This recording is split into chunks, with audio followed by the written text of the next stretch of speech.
দীর্ঘ বিরতির পর দেশে বসে রাজনীতির মঞ্চে আসলেন বিএনপি চেয়ারপারসন খালেদা জিয়া।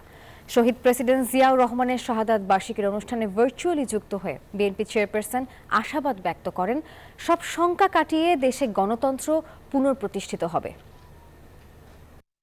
গণতন্ত্র, স্বাধীনতা, সংবাদপত্র ও বিচার বিভাগের স্বাধীনতা, স্বনির্ভরতা ও উন্নয়ন এবং নিজস্ব জাতীয়তাবাদ সৃষ্টির অনন্য রূপকার শহীদ জিয়া।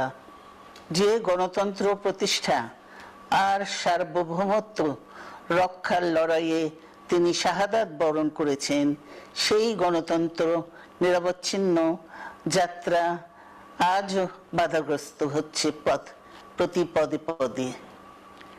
খুব শীঘ্রই আমরা বাংলাদেশকে গণতন্ত্রে পুনঃপ্রতিষ্ঠিত দেখতে পাব।